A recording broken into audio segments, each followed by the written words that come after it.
조상님 노하시게 제사를 망칠련. 시어머니의 고함이 끝나기도 전에 남편의 손바닥이 날아왔습니다. 찰싹! 친척 20명이 지켜보는 거실 한복판에서 새벽 5시부터 제사 음식을 만든 아내의 뺨을 때렸습니다. 쓰러진 아내를 보며 친척들은 스마트폰을 꺼내 촬영하며 킥킥거렸습니다. 그날 밤 피가 흐르는 입술로 여자는 조용히 현관문을 나섰습니다. 손에 쥔 건 찌그러진 아버지의 시계 하나와 낡은 노트 한 권뿐이었습니다. 하지만 그들은 몰랐습니다. 그날 쫓겨난 며느리가 자신들을 알거지로 만들고 무릎 꿇게 할 줄은. 오늘의 사연 지금 시작합니다. 오늘도 함께 해주셔서 감사합니다. 구독과 좋아요를 눌러주시면 여러분에게 행운이 가득 찾아올 거예요. 오늘 하루도 행복하고 기쁜 일만 가득하시길 바랍니다. 세상 모든 사연을 정성스레 녹여내서 전하는 꼬순이네입니다. 저희 영상은 실화 바탕의 재구성 또는 창작된 시나리오를 바탕으로 제작되었으며 시각적인 몰입감을 위해 AI 생성 이미지를 활용했습니다. 따뜻한 마음으로 시청해 주시면 감사하겠습니다. 새벽 5시 시조부 제삿날 아침이 밝았습니다. 은혜수는 부엌 한쪽 구석에 쪼그려 앉아 겨우 2시간 남짓 눈을 붙이고 있었습니다. 전날 밤 11시까지 제사 준비를 하다가 그 자리에서 그대로 잠이 든 것이었습니다. 찬 시멘트 바닥에서 올라오는 냉기가 해수의 등을 타고 올라왔지만 해수의 몸은 이미 그 추위에 익숙해져 있었습니다. 인연이 어디서 시체처럼 자빠져 자고 있어. 집안꼴 잘 돌아간다. 백설자의 날카로운 고함이 부엌 전체를 울렸습니다. 해수가 눈을 뜨기도 전에 쨍그랑하는 소리가 마당에서 날카롭게 울려 퍼졌습니다. 해수가 황급히 뛰어나가 보니 마당 바닥에 갈색 도자기 파편이 처참하게 흩어져 있었습니다. 해수의 눈이 크게 떨렸습니다. 친정아버지가 평생 쓰시던 낡은 약탕기였습니다. 돌아가신 아버지가 남긴 몇 안 되는 유품 중 하나 해수가 시집 올 때 유일하게 가져온 물건이었습니다. 어머니, 이게 왜 마당에 나와 있어요? 해수가 떨리는 손으로 깨진 파편을 주워 모으며 울먹였습니다. 꼴이 하도 사나워서 내가 좀 치웠다. 종갓집 마당에 어디서 그런 너절한 쓰레기를 들여놔? 부정타게. 백설자가 마당 한가운데 팔짱을 끼고 서서 코웃음을 쳤습니다. 어머니, 이건 저희 아버지가 평생 손때 묻혀 쓰시던 거라고요. 아버지? 내 아버지가 무슨 정승 판서라도 되냐? 죽은 사람 물건 붙들고 청승 떨 시간에 제사 준비나 해. 지금이 몇 시야? 벌써 5시야, 5시. 백설자가 부엌 쪽으로 턱짓을 하며 쏘아붙였습니다. 해수는 입술을 꽉 깨물고 깨진 파편을 앞치마 주머니에 조심스럽게 넣었습니다. 손바닥에 도자기 모서리가 긁혀 피가 배어 나왔지만 해수는 닦을 생각도 하지 못했습니다. 여기 오늘 장볼 목록이다. 콩나물 한 대가리도 빠뜨리지 말고 20인분 꽉꽉 채워 사와. 거스름 돈 딱딱 안 맞으면 그날로 내 보찜 싸서 쫓겨날 줄 알았어? 백설자가 종이 쪽지와 장바구니를 해수의 가슴팍에 퍽 소리가 나게 밀어붙이며 말했습니다. 해수는 고개를 숙인 채 장바구니를 받아들었습니다. 밖에는 비가 내리고 있었습니다. 해수는 우산 하나 없이 빗속으로 걸어나갔습니다. 차가운 빗줄기가 해수의 얇은 윗옷을 금세 적셨지만 해수는 걸음을 멈추지 않았습니다. 새벽 시장은 어두웠습니다. 가로등 불빛 아래 생선 비린내와 젖은 흙 냄새가 뒤섞여 코끝을 찔렀습니다. 해수는 목록에 적힌 재료를 하나하나 짚어가며 장을 보았습니다. 쇠고기, 문어, 배, 대추, 밤, 각종 나물, 두부, 생선 5종류. 20인분의 제사 음식을 혼자 준비해야 했습니다. 양손에 무거운 짐을 들고 돌아온 해수는 곧바로 부엌에 섰습니다. 기름을 두른 팬 위에 동태전, 호박전, 깻잎전이 올라갔습니다. 뜨거운 기름이 튀어 해수의 팔뚝에 붉은 자국을 남겼지만 해수는 이를 악물고 뒤집개를 놓지 않았습니다. 나물 5가지를 동시에 삶고 무치고 간을 맞추는 손길이 쉼없이 움직였습니다. 아이고, 이게 전이냐, 누룽지냐? 속 터져 정말. 근본 없는 집안 애들은 손끝이 무뎌서 가르쳐줘도 이 모양이라니까. 조상님이 보시고 통곡하시겠다. 백설자가 해수 뒤에 바짝 붙어서서 부채질을 하며 얄밉게 말했습니다. 부채바람이 불 때마다 기름이 해수의 얼굴 쪽으로 튀었지만 해수는 고개조차 돌리지 않았습니다. 어머니, 뜨거운 기름 튀니까 부채질 좀 멈춰주시면 안 될까요? 뭐, 이제는 며느리가 시어머니한테 이래라 저래라 지시질이야? 종갓집 며느리가 어디서 눈을 똑바로 뜨고 말대꾸를 해.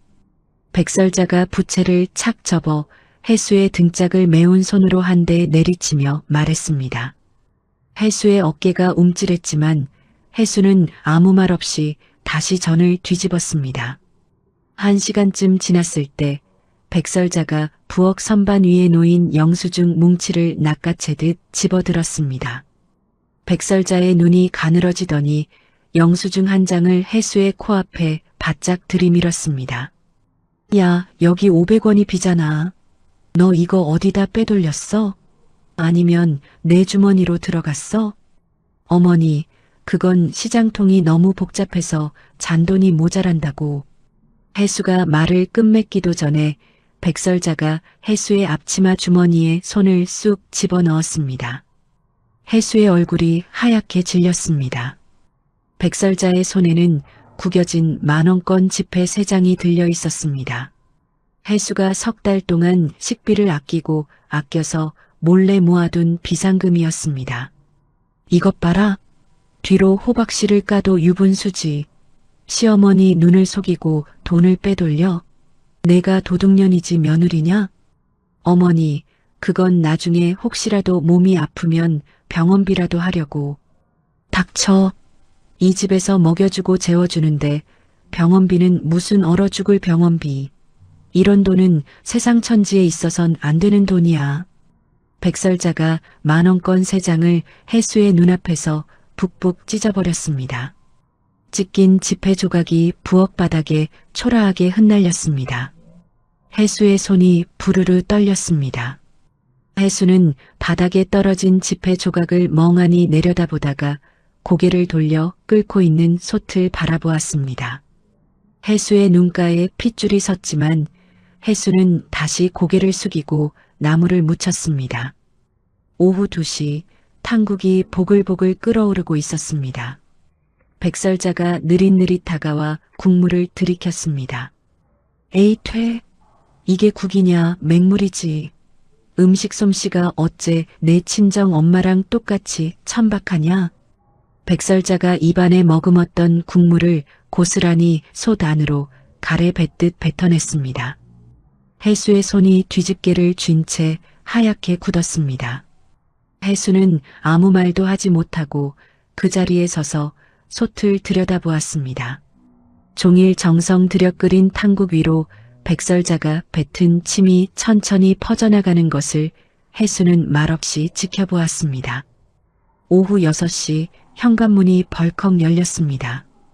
구도훈이 넥타이를 거칠게 풀며 거실 한가운데 대자로 드러누웠습니다. 도훈은 신던 양말을 쑥 벗어 해수의 얼굴 쪽으로 휙 던지며 소리쳤습니다. 아, 얼음물 가져와. 목 타 죽겠으니까 빨리. 해수가 양말을 치우고 냉장고에서 물을 꺼내 가져갔습니다. 도훈은 물컵을 뺐다시피 받아들고는 벌컥벌컥 마시더니 해수를 올려다보지도 않고 툭 내뱉었습니다. 오늘 제사 똑바로 해라. 큰아버님부터 고모들까지 다 오시니까 내 망신 시키지 마. 음식 맛없다고 소리 나오면 나 오늘 너 가만 안 둬. 알았어? 네. 해수의 대답은 거의 들리지 않을 만큼 작았습니다. 저녁 7시 일가 친척들이 하나둘 모여들었습니다. 거실은 사람들의 웃음소리와 술 냄새로 가득 찼습니다. 해수는 부엌과 거실을 쉴 새 없이 오가며 무거운 상을 날랐습니다. 백설자가 친척들 앞에서 목청을 높여 말했습니다. 아이고, 먼 길 오시느라 고생들 하셨어요. 우리 며느리가 손이 워낙 느리고 빈둥거려서 음식이 이제야 나오네요. 제가 옆에서 몽둥이 들고 앉아봤으면 오늘 제사 못 지낼 뻔했다니까요. 친척들이 해수를 위아래로 훑어보며 수군거렸습니다. 해수는 고개를 숙인 채 마지막 접시를 제사상에 올렸습니다. 14시간 넘게 서서 일한 해수의 다리가 가늘게 떨리고 있었지만 아무도 그것을 보지 않았습니다. 제사가 시작되었습니다. 도훈이 술잔을 올리던 중 문어 숙회 접시에 눈길이 꽂혔습니다. 도훈의 눈꼬리가 험악하게 실룩거렸습니다. 아, 이 문어 꼬라지 좀 봐. 두께가 제멋대로잖아. 너 지금 조상님 우롱해? 이런 걸 제사상이라고 차려놨어? 도훈이 접시를 집어들더니 거실 바닥으로 냅다 내던졌습니다. 자기 접시가 와장창 깨지며 허연 문어 조각들이 사방으로 흩어졌습니다. 아이고 조상님, 이 물건이 제사를 다 망쳐놨어요. 네 집 자식이 들어와서 이 난리야. 백설자가 기다렸다는 듯 해수를 향해 삿대질을 하며 고함쳤습니다. 친척들이 해수를 둘러보며 한마디씩 비아냥거렸습니다. 집안 교육을 어떻게 받았길래 살림 솜씨가 저 모양이야? 쯧쯧, 저러니 남편한테 사랑을 못 받지. 우리 때는 상상도 못할 일이야. 해수는 떨리는 손을 꽉 쥐고 도훈에게 다가갔습니다. 해수가 낮은 목소리로 간신히 말했습니다. 도훈 씨, 사람들 많으니까 일단 안방 들어가서 이야기해요. 해수가 도훈의 소매를 살짝 잡았습니다. 그 순간 도훈의 손이 번개처럼 날아왔습니다. 찰싹! 거실 한복판에서 도훈의 두꺼운 손바닥이 해수의 뺨을 무식하게 후려쳤습니다. 해수의 고개가 휙 옆으로 꺾였습니다. 해수는 중심을 잃고 뒤로 비틀거리다가 제사상 모서리에 머리를 세게 박았습니다. 쿵! 둔탁한 소리와 함께 상 위에 높이 쌓여있던 과일탑이 와르르 무너져 해수의 몸 위로 비처럼 쏟아졌습니다. 사과와 배가 바닥을 굴러다녔습니다. 해수는 바닥에 엎드린 채 한동안 움직이지 못했습니다. 바닥에 납작 엎드린 해수의 눈앞으로 무언가가 또르르 굴러왔습니다. 친정아버지의 손목시계였습니다. 백설자가 마당에서 밟아 유리가 박살나고 바늘이 뒤틀린 그 시계에 해수의 눈동자가 파르르 흔들리다가 이내 멈췄습니다. 해수의 눈빛이 순식간에 얼음장처럼 차갑게 가라앉았습니다. 터진 입술 사이로 비릿한 피가 울컥 흘러내렸습니다. 재수없게 제삿날에 어디서 피칠갑이야. 당장 일어나서 바닥에 쏟아진 술 닦아. 도훈이 제 옷에 튄 국물을 소매로 털어내며 징그럽다는 듯 말했습니다. 너 내일 당장 짐 싸서 꺼져. 내 인생에서 너 같은 건 필요 없으니까 당장 내 집에서 나가라고. 친척 중 한 명이 이 광경이 재미있다는 듯 스마트폰을 들어 해수를 찍으며 낄낄거렸습니다. 해수는 천천히 일어났습니다. 눈물 한 방울 흘리지 않았습니다. 해수는 부엌으로 걸어가 종일 허리가 끊어지게 준비한 남은 음식들을 하나하나 음식물 쓰레기통에 냅다 들이부었습니다. 나물도 전도 고깃찜도 전부 쓰레기통 속으로 사라졌습니다. 해수는 텅 빈 솥을 식탁 위에 쾅 소리가 나게 내려놓았습니다. 거실이 찬물을 끼얹은 듯 조용해졌습니다. 해수는 안방으로 들어가 옷장 깊숙한 곳에 숨겨두었던 낡은 노트 한 권과 작은 주머니를 챙겨 나왔습니다. 해수가 거실로 나오자 도훈이 현관 앞을 떡하니 가로막았습니다. 야, 너 어디가? 이 난장판 치워놓고 안 가? 해수가 고개를 들어 도훈의 눈을 똑바로 쏘아보았습니다. 7년 동안 단 한 번도 본 적 없는 사람을 죽일 듯한 눈빛이었습니다. 해수는 손에 쥐고 있던 찌그러진 아버지의 시계 뭉치로 도훈의 발등을 잇는 힘껏 내리찍었습니다. 으악! 내 발! 도훈이 비명을 지르며 발을 움켜쥐고 옆으로 비켜섰습니다. 해수는 뒤도 돌아보지 않고 현관문을 박차고 나갔습니다. 비가 쏟아지는 새카만 어둠 속으로 해수의 등이 사라졌습니다. 거리의 편의점 처마 밑에 해수가 앉아 있었습니다. 부어오른 뺨에 차가운 캔커피를 대고 있었습니다. 해수의 손끝이 파르르 떨리고 있었지만 해수의 눈은 추호의 흔들림도 없었습니다. 해수는 휴대폰을 꺼내 검색창에 글자를 꾹꾹 눌러 입력했습니다. 이혼 전문 변호사. 화면 가득 뜨는 이름들을 하나하나 훑어보는 해수의 눈은 도끼가 서려 있었습니다. 해수는 손등에 묻은 피를 닦지도 않은 채 휴대폰 메모장을 열었습니다. 메모장 첫 줄에 구도훈이라고 적었습니다. 그 아래에 백설자라고 적었습니다. 그리고 한 줄을 띄어 해수가 이 지옥 같은 집에서 빼앗긴 것들을 하나씩 적어 내려갔습니다. 특허 3건, 설계도 원본 2장, 연구 노트 5권. 밤 12시 해수는 도시 끝자락 낡은 고시원 앞에 섰습니다. 퀴퀴한 곰팡이 냄새가 코를 찔렀고 복도의 형광등은 귀신이 나올 듯 깜빡거렸습니다.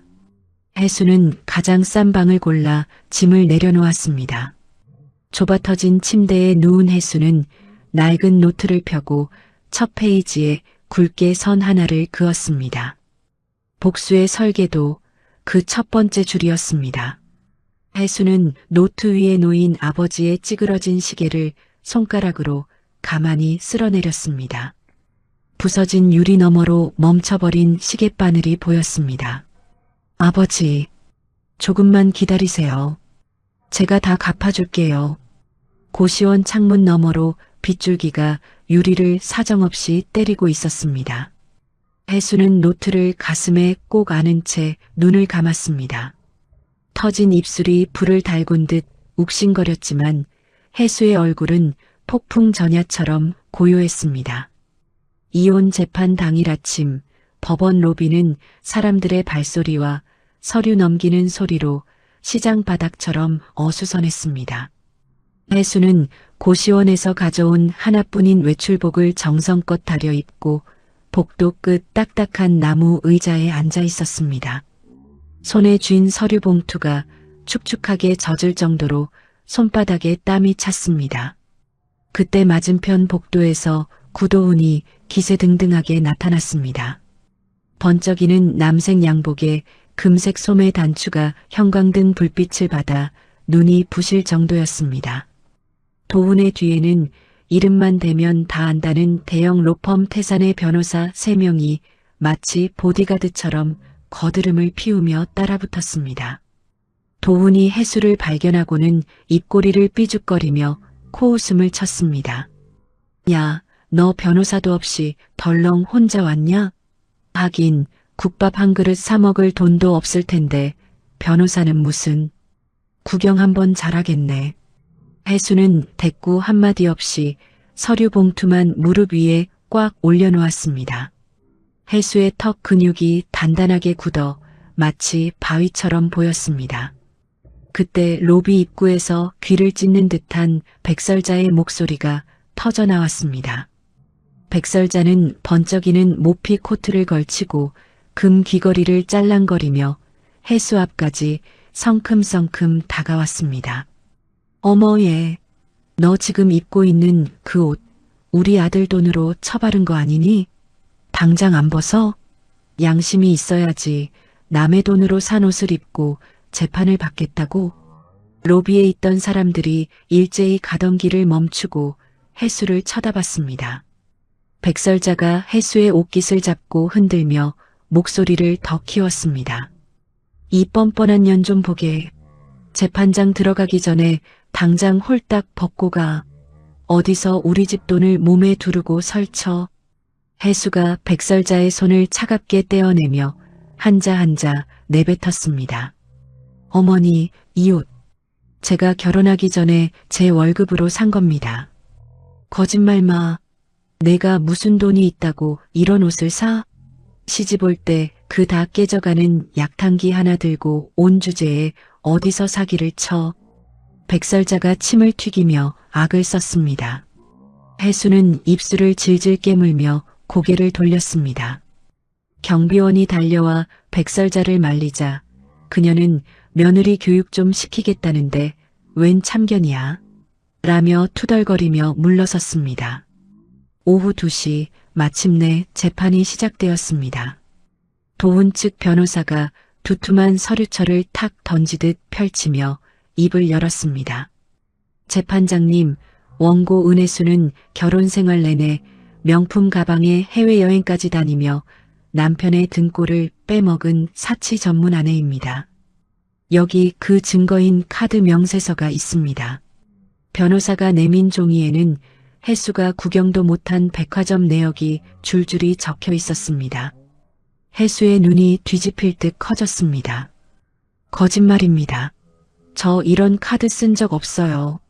명품 가방이 어디 있고 해외여행을 언제 갔다는 겁니까? 혜수가 벌떡 일어나 외쳤지만 판사는 차가운 눈으로 혜수를 바라봤습니다. 피고 측 조용히 하세요. 반박할 증거 서류 있습니까? 혜수는 입을 벙긋거리다 멈췄습니다. 변호사 한 명 없는 혜수에게는 밤새 고시원 골방에서 혼자 쓴 종이 몇 장이 전부였습니다. 증거 하나 더 제출합니다. 원고 이름으로 된 2억 원짜리 빚 보증 서류입니다. 금액이 2억이라는 말에 혜수는 하늘이 무너지는 기분이었습니다. 도훈이 혜수의 인감도장을 몰래 훔쳐다 찍은 가짜 서류였습니다. 이건 위조입니다. 제가 찍은 게 아니에요. 혜수의 목소리가 떨렸지만 도훈 측 변호사는 여기 인감증명서 안 보입니까? 본인이 안 찍으면 이게 어떻게 나옵니까?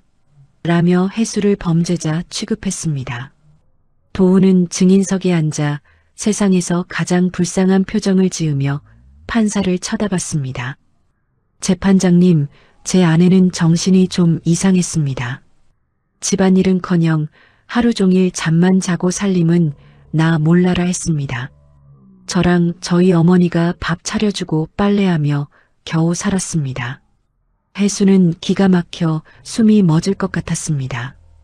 7년 동안 새벽 5시에 일어나 밤낮 없이 종노릇을 한 건 혜수였습니다. 도훈은 손가락 하나 까딱 안 하던 인간이었습니다. 여기 친척들 진술서 보십시오. 다들 아내가 얼마나 게을렀는지 증언하고 있습니다. 제삿날 혜수의 뺨을 때리는 걸 보며 낄낄대던 친척들의 이름이 진술서마다 적혀 있었습니다. 혜수는 자신의 실력을 증명할 노트북과 연구 노트를 떠올렸습니다. 하지만 집 나오기 전날 백설자가 망치로 박살낸 노트북 소리가 귓가에 쟁쟁했습니다. 증거는 이미 가루가 되어 사라진 뒤였습니다. 결국 판사가 판결봉을 두드렸습니다.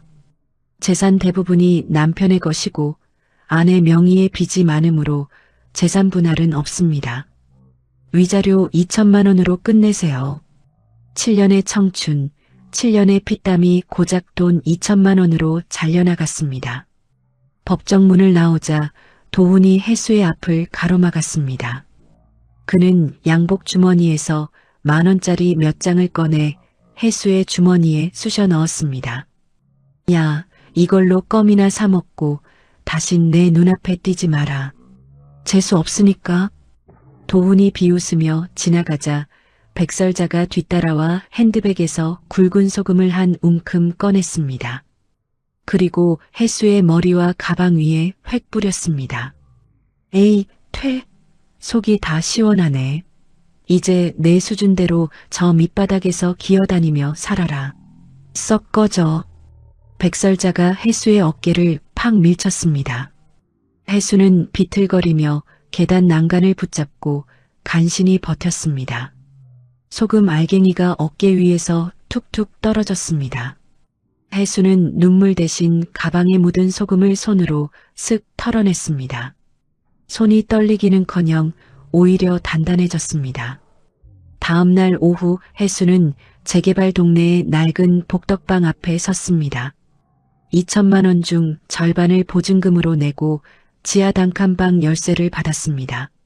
문을 열자마자 눅눅한 곰팡이 냄새가 코를 찔렀습니다. 벽지는 들떠 있고 천장엔 검은 곰팡이가 꽃처럼 피어 있었습니다. 창문 밖으론 사람들의 발바닥만 지나다녔습니다.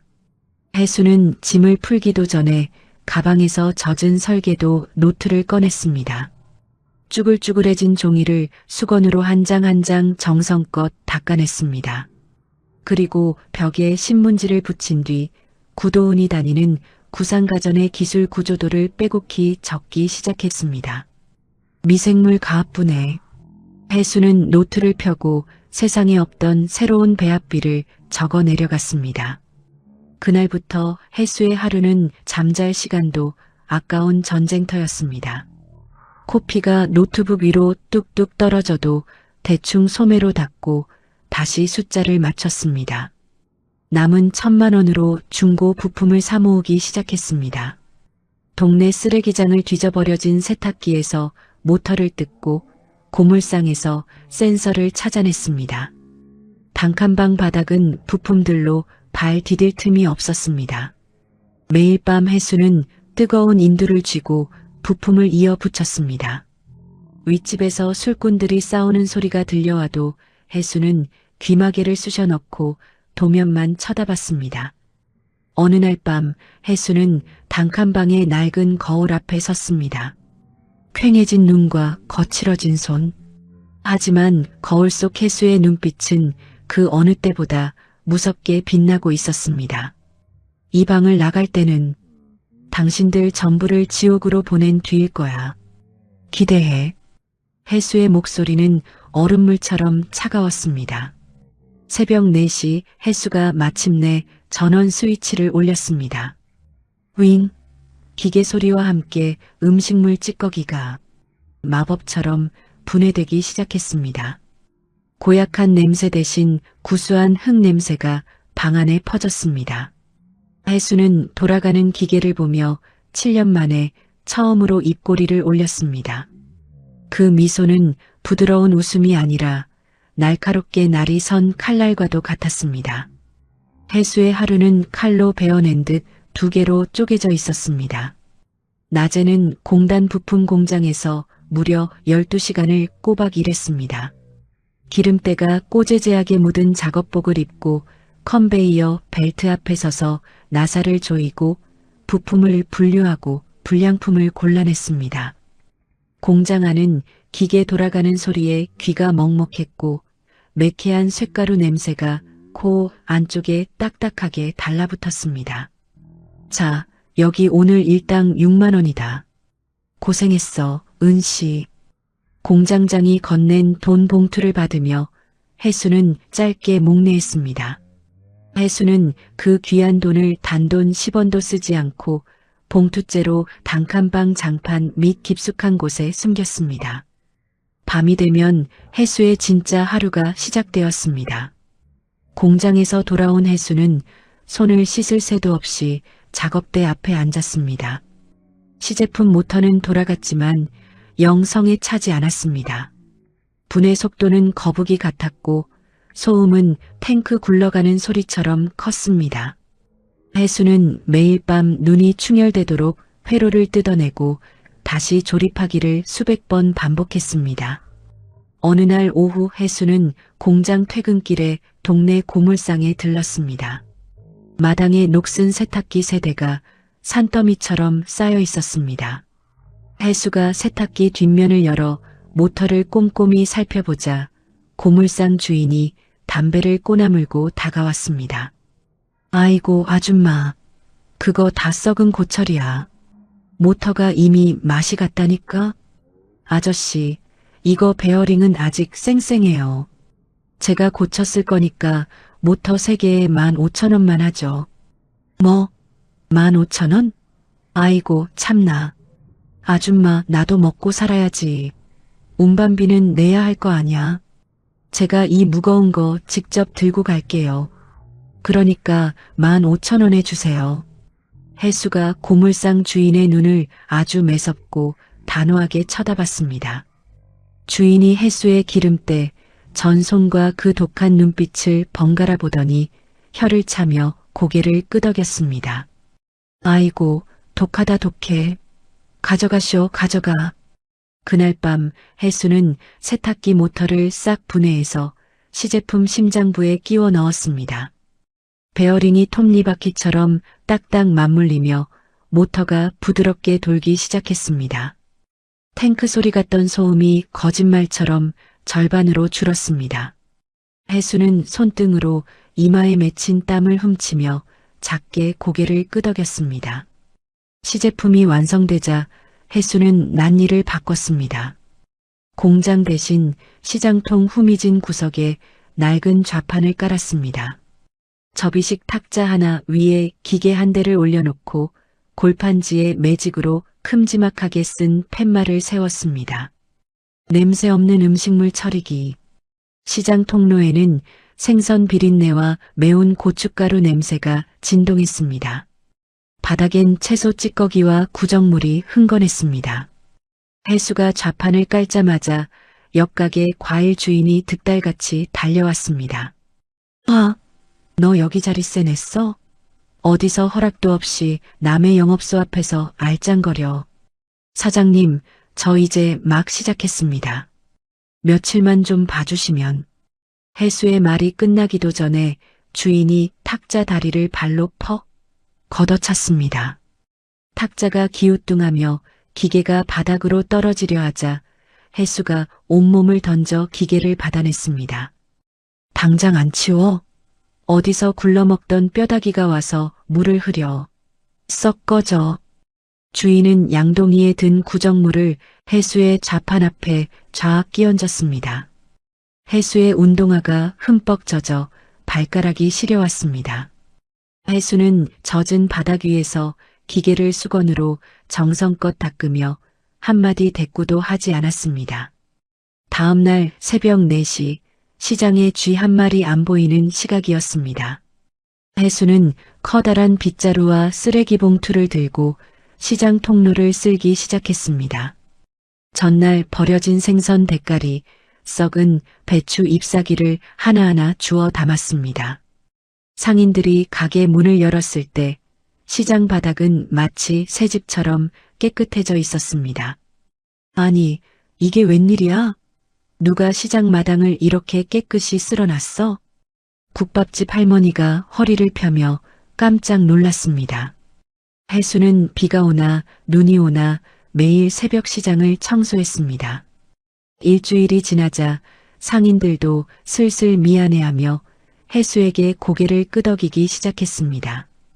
어느 날 시장 생선가게 앞에 파리가 시커멓게 들끓었습니다. 생선 내장 냄새가 코를 찔러 손님들이 인상을 쓰며 지나갔습니다.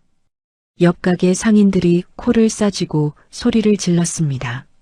아이고, 김 사장, 저 냄새 좀 어떻게 해봐.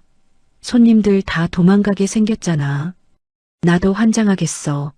쓰레기차가 내일이나 온다는데 내가 무슨 재주로 치워. 혜수가 기계를 들고 생선가게 앞으로 성큼성큼 다가갔습니다. 사장님, 이거 한 번만 써보시겠어요? 뭐? 아유, 바빠 죽겠는데 저리 가. 기계는 무슨... 김 사장이 손사래를 쳤지만 혜수는 묵묵히 기계 전원을 올리고 생선 내장을 한 움큼 집어넣었습니다. 기계가 윙 소리를 내며 돌아가자 상인들이 구경하러 몰려들었습니다. 딱 3분이 지났을 때였습니다. 어머나, 비린내가 싹 사라졌네. 생선 내장은 온데간데였고 기계에선 싱그러운 숲 냄새, 흙 냄새가 풍기기 시작했습니다. 김 사장이 눈을 동그랗게 뜨고 기계 안을 들여다봤습니다. 아니, 그 징그러운 생선 대가리가 다 어디 갔어? 뼈다귀도 안 보이네. 미생물이 싹 분해한 거예요. 냄새 대신 숲 향기가 나게 만들었습니다. 옆에 있던 과일 가게 주인이 머리를 극적이며 다가왔습니다. 아가씨, 미안해. 저번에 내가 물 뿌린 거 말이야. 이거 우리 가게 썩은 사과 껍데기도 갈려? 네, 다 됩니다. 해수는 시장 근처 쪽방촌에 사는 독거노인 세 가구를 찾아갔습니다. 할머니, 이제 음식물 쓰레기 들고 계단 내려오지 마세요. 여기 넣기만 하면 돼요. 아이고, 이 비싼 걸 그냥 준다고? 세상에 이런 천사가 어디 있어. 해수는 매일 저녁 할머니 댁을 돌며 기계 데이터를 수집했습니다. 밤마다 그 데이터를 보고 기계를 더 튼튼하게 고쳤습니다. 시장엔 단칸방 박사님이 만든 기계가 최고라는 소문이 쫙 퍼졌습니다. 그러던 어느 날 시장 건달 같은 번영의 간부들이 해수 앞에 나타났습니다. 아줌마, 여기서 장사하려면 자릿세 내야지. 한 달에 50만 원 내놔. 시장 조례에 자릿세 규정은 없습니다. 못 드립니다. 이 아줌마가 어디서 꼬박꼬박 말대꾸야? 죽고 싶어? 사내가 탁자를 발로 쾅 내리쳤습니다. 해수는 눈 하나 깜짝 안 하고 서류 봉투를 내밀었습니다. 이거 당신들이 상인들 등쳐먹고 뒷돈 받은 장부예요. 날짜, 시간 다 적혀 있습니다. 구청에 보낼까요? 아니면 지금 그냥 갈래요? 세 남자의 얼굴이 흙빛이 되어 도망치듯 사라졌습니다. 그때 시장 통로에서 이 모든 걸 지켜보던 남자가 있었습니다. 깔끔한 코트를 입은 변호사 권희준이었습니다. 그는 해수에게 다가와 명함을 내밀었습니다. 이 기술 특허 내셨습니까? 보호하지 않으면 누군가 또 뺏어갈 겁니다. 특허? 변호사? 됐습니다. 뺏기는 건 지긋지긋하니까 가세요. 해수는 명함을 두 조각으로 찢어버렸습니다. 하지만 이주는 포기하지 않았습니다. 그는 사흘 내내 새벽마다 나타나 해수와 함께 빗자루를 들고 시장 쓰레기를 치웠습니다. 나흘째 되던 날 이준이 낮은 목소리로 말했습니다. 저도 구상가전한테 아버지를 잃었습니다. 공장을 뺏기고 아버지는 화병으로 돌아가셨죠. 뺏긴 걸 되찾으려고 변호사가 됐습니다. 저랑 같이 싸우시죠. 해수는 이준의 눈에서 자신과 똑같은 복수의 불꽃을 봤습니다. 해수는 그를 단칸방으로 데려갔습니다. 벽 가득 붙은 복수 계획과 설계도를 본 이준은 입을 다물지 못했습니다. 이걸 혼자 다 하신 겁니까? 이건 대기업 기술보다 훨씬 대단한 겁니다. 이준의 도움으로 해수테크라는 회사가 세워졌습니다. 시장 상인들이 우리 박사님 기계 최고다 라며 직접 찍은 사진과 글을 인터넷에 올렸습니다. 펀딩을 시작하자마자 돈이 폭포수처럼 쏟아졌습니다. 목표 금액의 5,000% 달성. 해수는 노트북 화면을 보며 주먹을 꽉 쥐었습니다. 어느 날 밤 검은 옷을 입은 괴한들이 해수를 덮치려 했습니다. 아줌마, 적당히 하고 손 떼지. 해수는 눈빛 하나 변하지 않고 앞치마에서 전기 충격기를 꺼내 들었습니다. 지직 푸른 불꽃이 튀자 사내들이 비명을 지르며 낮아빠졌습니다. 한 발짝만 더 오면 당신들 오늘 제삿날 될 줄 알아. 해수의 서슬 퍼런 고함에 괴한들은 꽁지가 빠지게 도망갔습니다. 다음 날 해수는 부서진 좌판 자리에 큼지막한 현수막을 걸었습니다. 더 이상 숨지 않겠습니다. 첫 번째 완제품이 나왔을 때 해수는 기계 뒷면에 돌아가신 친정아버지의 성함을 작게 새겼습니다. 눈시울이 붉어졌지만 울지 않았습니다. 시장 상인들이 모두 모여 해수를 배웅했습니다. 박사님, 이제 큰 회장님 되러 가는 거야? 아이고, 장하다. 국밥집 할머니가 해수의 손을 꼭 잡았습니다. 할머니, 저한테는 여기가 진짜 종갓집이에요. 잊지 않을게요. 해수는 권희중과 나란히 시장 밖으로 걸어나갔습니다. 그 앞엔 이제 지옥 같은 단칸방이 아니라 세상을 향해 뚫린 넓은 길이 펼쳐져 있었습니다. 일주일 뒤 해수는 홈쇼핑 방송국 대기실에 앉아 있었습니다. 거울 앞에서 스타일리스트가 해수의 머리를 곱게 손질하고 있었지만 해수의 시선은 거울이 아니라 무릎 위에 놓인 낡은 노트를 향해 있었습니다. 단칸방에서 코피를 쏟으며 손가락 마디가 휘도록 그렸던 설계도 노트였습니다. 해수는 노트를 가만히 쓸어내리고는 소중히 가방 안에 넣었습니다. 대표님, 준비되셨죠? 5분 뒤에 바로 생방송 들어갑니다. 스태프가 대기실 문을 급하게 열며 외쳤습니다. 해수가 자리에서 벌떡 일어났습니다. 권희준 변호사가 복도에서 기다리고 있다가 해수에게 다가왔습니다. 해수 씨, 많이 떨리십니까? 아니요, 괜찮아요. 오늘만 기다렸거든요. 해수가 짧게 대답했습니다. 해수의 손끝이 미세하게 떨리고 있었지만 해수의 눈은 추후에 흔들림도 없었습니다. 있는 그대로만 말씀하세요. 진심은 통하는 법이니까요. 이준이 해수의 어깨를 든든하게 두드렸습니다. 해수는 고개를 한번 깊게 끄덕이고 눈부신 조명이 쏟아지는 스튜디오 안으로 걸어 들어갔습니다. 카메라 3대가 해수를 향해 입을 벌리고 있었고 쇼호스트가 상냥한 미소로 해수를 맞이했습니다. 해수는 정성껏 만든 기계를 무대 한가운데 놓고 카메라 앞에 꼿꼿이 섰습니다. 안녕하세요. 해수 테크 대표 은혜수입니다. 해수의 맑은 목소리가 스튜디오에 울려 퍼졌습니다. 카메라 뒤 모니터 화면에는 해수의 야무진 얼굴이 큼지막하게 잡혔습니다. 여러분, 저는 얼마 전까지만 해도 볕도 안 드는 지하 단칸방에서 살던 여자입니다. 싱글벙글하던 쇼호스트의 입이 쩍 벌어졌습니다. 스태프들도 일제히 고개를 들었습니다. 해수가 담담히 말을 이었습니다. 창문 너머로 보이는 건 지나가는 사람들의 신발 바닥뿐이었습니다. 윗집 술주정 소리에 귀마개를 끼고 밤새 납땜을 했습니다. 코피가 쏟아지면 도면 위에 떨어진 피를 대충 닦아내고 다시 일했습니다. 해수의 목소리는 잔잔한 호수 같았습니다. 울먹이지도 않고 소리를 지르지도 않았습니다. 그저 겪은 일을 있는 그대로 전할 뿐이었습니다. 쓰레기통에서 모터를 주워오고 고물상에서 15,000원 주고 산 세탁기 부품으로 이 기계의 심장을 만들었습니다. 저한테 남은 건 이혼 위자료 2천만 원과 이 못난 두 손뿐이었습니다. 해수가 두 손을 들어 카메라 앞에 보였습니다. 납땜 흉터와 기름때가 밴 거친 손이었습니다. 쇼호스트가 눈시울을 붉히며 입술을 깨물었습니다. 이 기계는 누군가를 이기려고 만든 게 아닙니다.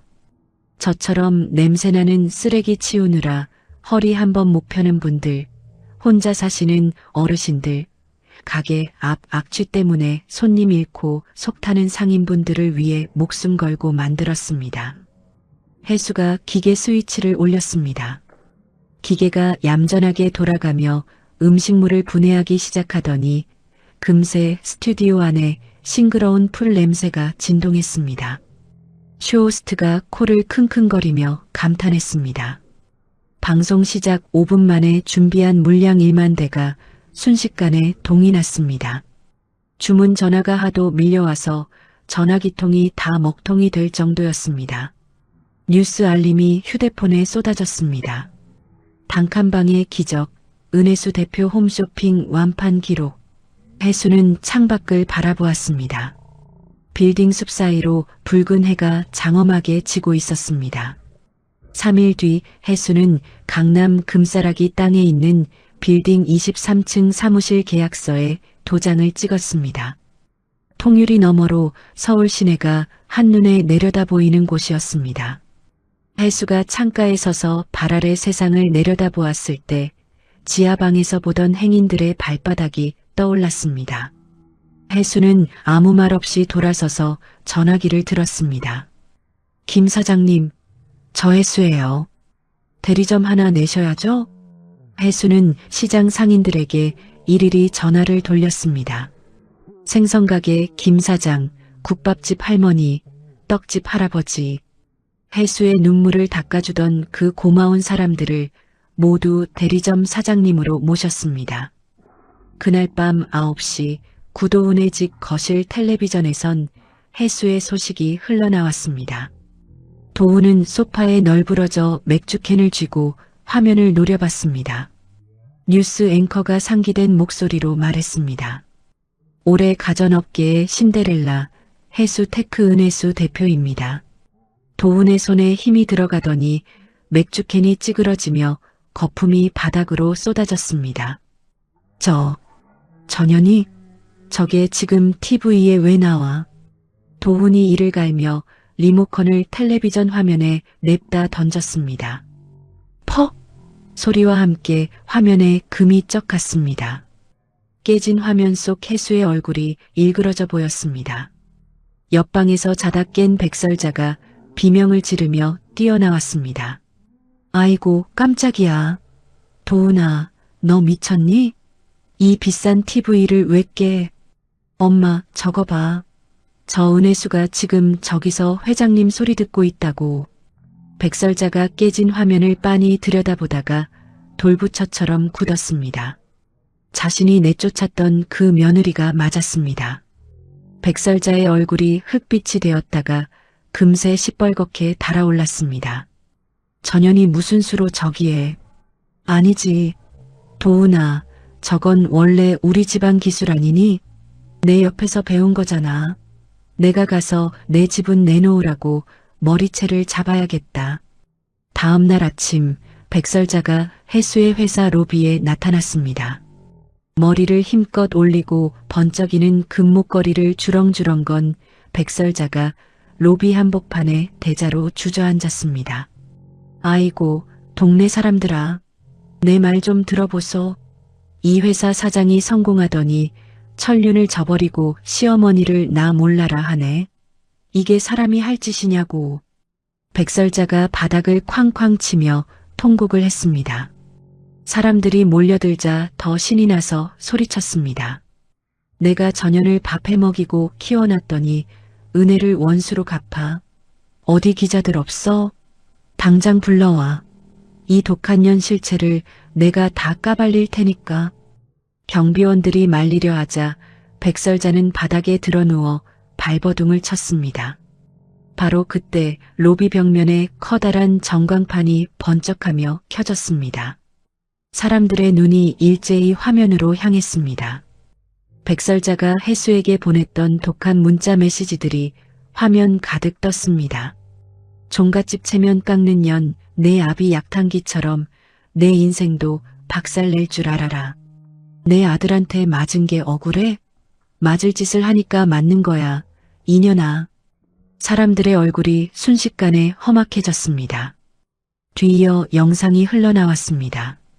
백설자가 망치로 노트북을 박살내는 모습, 해수의 앞치마에서 돈을 빼서 찢는 모습, 계단에서 해수를 밀어버리는 장면이 생생하게 재생되었습니다.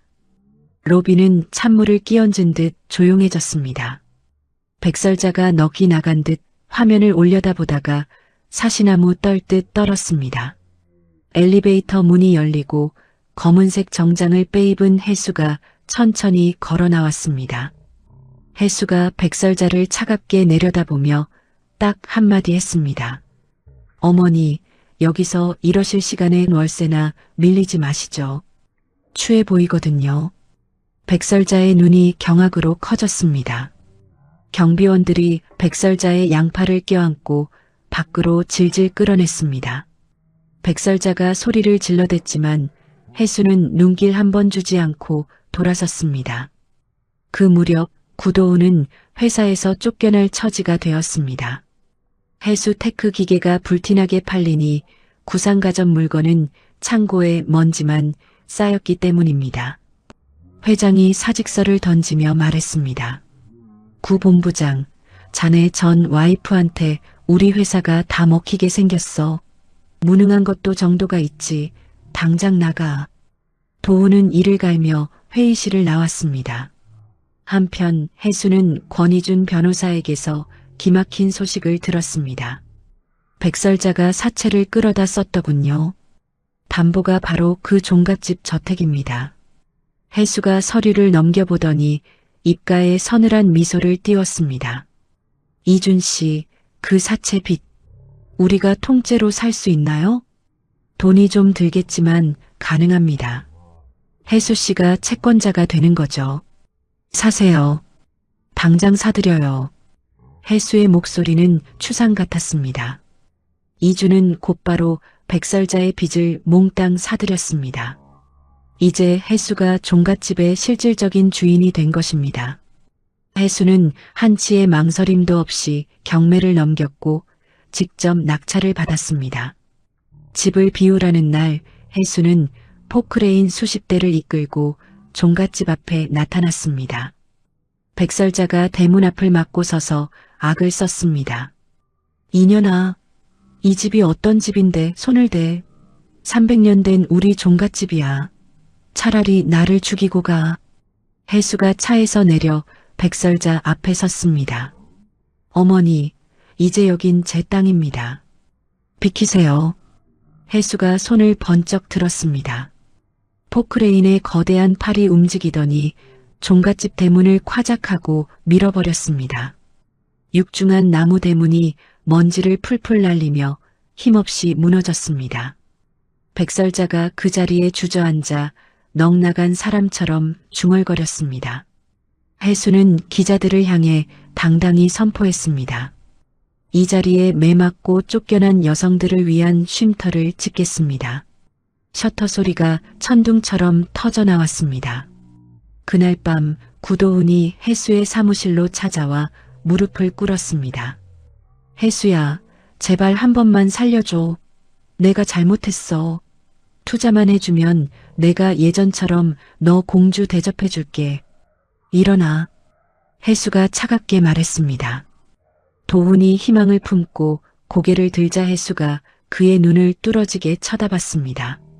당신 그날 기억나?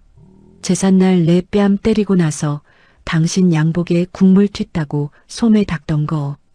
내 입에서 피가 터지는데 당신은 당신 옷 더러워진 것만 걱정했지. 도훈이 입을 벌린 채 아무 말도 못했습니다. 이제 나가. 당신 목소리 듣는 것도 소름 끼치니까. 경비원들이 도훈을 질질 끌고 나갔습니다. 도훈은 멀어지면서도 은혜수, 너 나 없으면 아무것도 아니야. 라고 비겁하게 소리를 질러댔습니다. 해수는 창밖의 화려한 야경을 내려다봤습니다. 권희준이 다가와 초청장 하나를 건넸습니다. 해수 씨, 세계 박람회 초청장입니다. 가시겠습니까? 가야죠. 이제부터가 진짜 시작인데요. 박람회 날 해수는 눈부신 드레스를 입고 레드카펫 위에 섰습니다. 수많은 카메라 불빛이 쏟아졌지만 해수는 당당히 가슴을 펴고 걸었습니다. 해수의 구두 굽소리가 또각또각 울려 퍼졌습니다. 지하방 계단을 내려갈 때 나던 그 소리였지만 이제 그 발소리는 세상을 호령하는 승리자의 행진곡이었습니다. 한 달 뒤 청와대 본관 접견실에서 해수는 대통령으로부터 번쩍이는 표창장을 받았습니다. 나라에서 인정한 탄소 중립 혁신 기업 표창이었습니다. 카메라 앞에서 해수가 두 손으로 표창장을 받쳐들었을 때 조명 아래 해수의 손등에 남은 거친 납땜 자국이 훤히 드러났습니다. 하지만 해수는 그 흉터를 부끄러워하며 감추지 않았습니다. 오히려 훈장처럼 당당하게 내보였습니다. 표창식이 끝난 뒤 해수는 권희준 변호사와 함께 모교인 대학교를 찾았습니다. 공가대학 건물 앞 흐드러진 벚나무 아래에서 학장이 버선발로 뛰어나와 해수를 맞이했습니다. 해수가 학생 시절 눈물로 호소해도 논문 지도를 딱 잘라 거절했던 바로 그 콧대 높은 학장이었습니다. 아이고, 우리 은 대표님, 귀한 걸음해 주셔서 정말 가문의 영광입니다. 우리 학교가 낳은 최고의 자랑이십니다. 예. 학장이 허리가 폴더처럼 접히도록 깊이 숙이며 아부를 떨었습니다. 해수는 그 인사를 받으면서도 입술 한 번 떼지 않았습니다. 해수의 시선은 복도 끝 낡은 게시판에 멈췄습니다. 7년 전 해수의 졸업 논문이 붙어있던 그 자리였습니다. 남편 도훈이 해수의 논문을 제 이름으로 싹 바꿔서 학회에 가로챘던 날 해수는 저 게시판 앞에서 주먹을 입에 물고 피눈물을 흘렸었습니다. 학장님, 이 장학금은 공부하는 여학생들 중에서도 저처럼 살림하다 경력 끊긴 학생들에게 제일 먼저 주십시오. 배운 게 아까워 밤잠 설치는 사람들 말입니다. 해수가 장학증서를 건네자 학장은 연신 고개를 조아렸습니다. 해수는 미련 없이 돌아서며 이준에게 나직하게 말했습니다. 가요. 볼일 다 봤습니다. 같은 시각 구도훈은 서울 구석탱이 낡은 고시원 복도를 쥐새끼처럼 살금살금 걷고 있었습니다. 문 앞엔 험상궂은 사채업자들이 버티고 서서 도훈을 기다리고 있었습니다. 도훈은 뒷계단으로 몰래 빠져나와 택시를 잡아타고 해수의 회사가 있는 빌딩으로 내달렸습니다. 하지만 로비에서 경비원에게 덜미를 잡힌 도훈은 바닥에 질질 끌려나가며 악을 썼습니다. 이거 나 구도훈이야. 여기 은혜수 대표 남편이라고. 내가 누군지 알고 이래? 당장 들여보내란 말이야. 아저씨, 여기 신분증 없으면 개미 한 마리 못 지나갑니다. 자꾸 이러시면 경찰 불러요. 경비원이 도훈의 팔을 뒤로 꺾어 화단 쪽으로 내동댕이 쳤습니다. 지나가던 젊은 직원들이 혀를 차며 수군거렸습니다. 도훈은 흙먼지 묻은 양복 무릎을 털며 이를 갈았습니다. 며칠 뒤 비서가 해수의 집무실로 들어와 조심스럽게 보고했습니다. 대표님, 강남역 사거리 지하도 입구에서 백설자 씨가 구걸을 하고 있다는 소문이 돌고 있습니다. 무슨 신문을 깔고 앉아 있답니까? 해수가 서류에서 눈도 떼지 않고 물었습니다. 대표님, 인터뷰 기사가 대문짝만하게 실린 경제신문이랍니다. 해수의 펜 끝이 잠시 멈췄다가 다시 사각거리며 움직였습니다. 그래요? 자기 엉덩이 깔개로나마 며느리 덕을 보네요. 내버려 두세요. 그 시각 백설자는 강남역 지하도 입구에서 해수의 얼굴이 크게 박힌 신문지를 깔고 쪼그려 앉아 있었습니다. 때가 꼬재재하게 낀 종이컵 속엔 10원짜리, 100원짜리 동전 몇 개가 짤랑거리고 있었습니다. 머리카락은 며칠을 안 감았는지 떡이 져 있었고 손톱 밑은 까맸습니다. 지나가는 사람들이 냄새가 난다며 코를 싸쥐고 지나갔습니다. 그때 해수의 비서가 지나가다 5만 원권 한 장을 툭 떨어뜨렸습니다. 지폐가 바람에 날려 백설자 발치에서 조금 떨어진 곳으로 굴러갔습니다. 아이고, 내 돈, 내 돈. 백설자가 개처럼 무릎으로 기어가 지폐를 낚아챘습니다. 지폐를 쥔 손가락이 사시나무 떨듯 떨렸습니다. 해수는 백설자가 일하는 허름한 밥집을 알아내고는 직원들을 데리고 회식을 갔습니다. 식당 문을 열자마자 입구에서 손님들 신발을 정리하던 백설자와 눈이 딱 마주쳤습니다. 백설자의 손에서 신발이 툭 떨어졌습니다. 어머나 어머니, 여기서 신발 정리하고 계셨네요. 해수가 비싼 구두를 벗어 백설자 앞에 보란 듯이 놓았습니다. 백설자의 입술이 파르르 떨렸습니다. 뒤따라온 직원 15명이 줄줄이 신발을 벗어 던졌고 백설자는 눈물을 머금고 그 신발들을 하나하나 가지런히 정리했습니다. 식사가 시작되고 백설자가 쟁반을 들고 음식을 날랐습니다. 된장찌개를 해수의 식탁에 내려놓을 때 백설자의 눈에 서러운 눈물이 가득 고였습니다.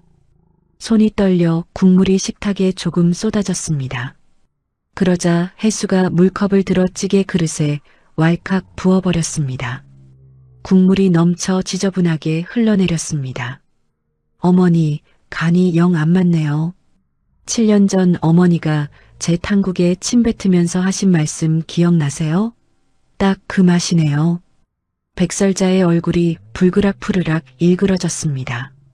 며느리 탕국에 침을 뱉던 그날의 악행이 그대로 돌아온 것입니다.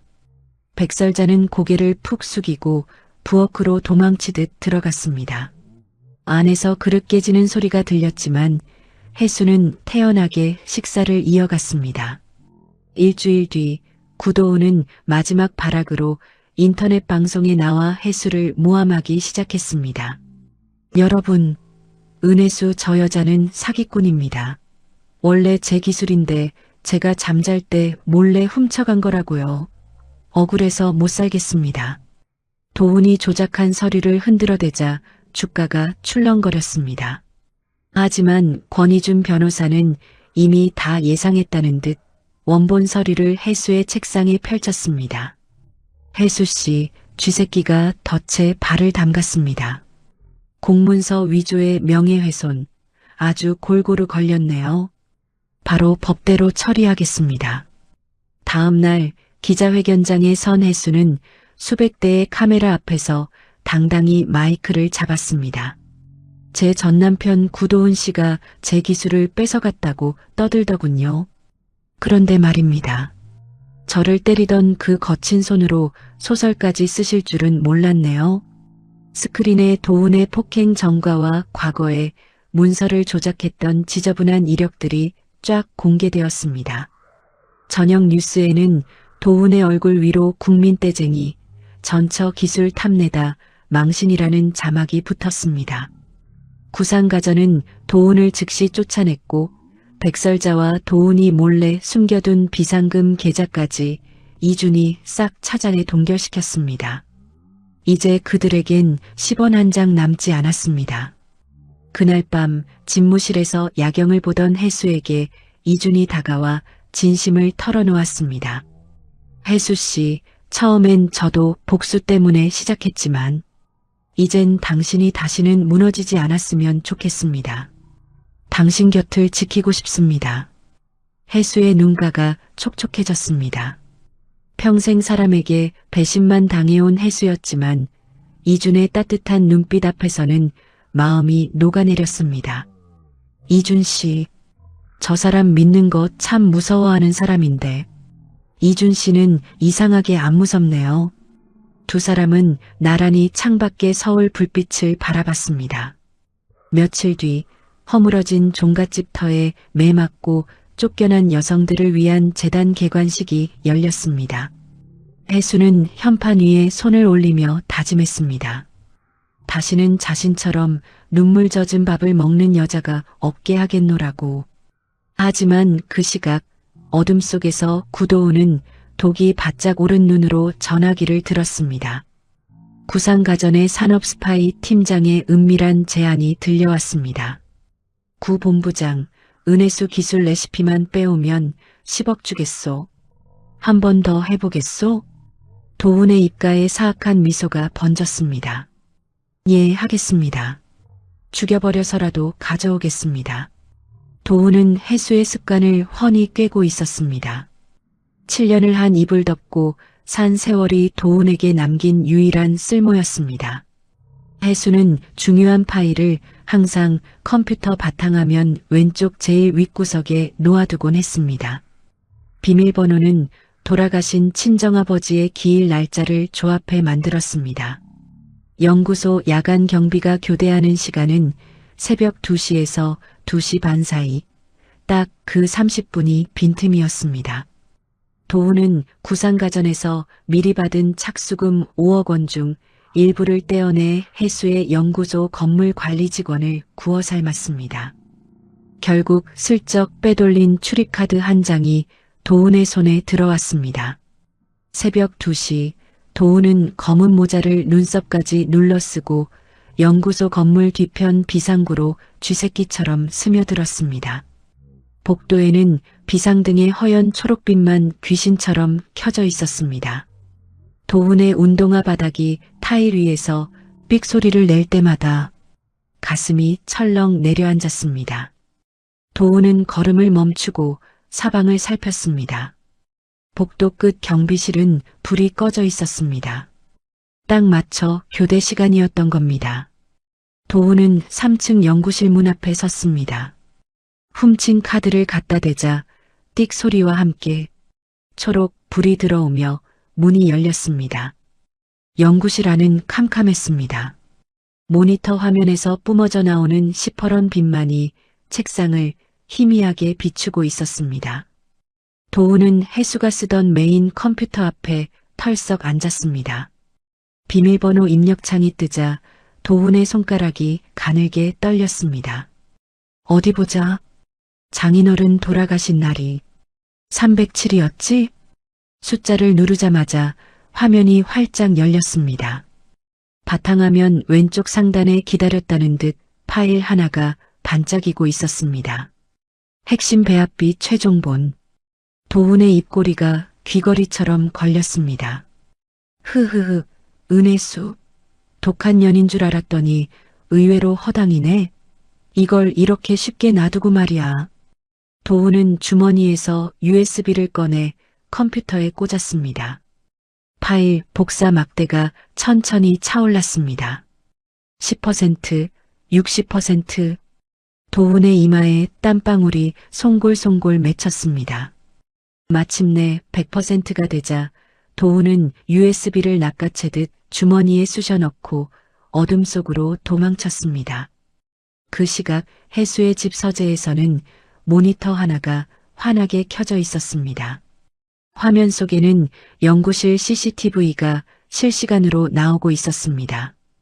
도훈이 컴퓨터 앞에 앉아 파일을 훔치고 비열하게 웃으며 나가는 장면이 고스란히 찍혔습니다.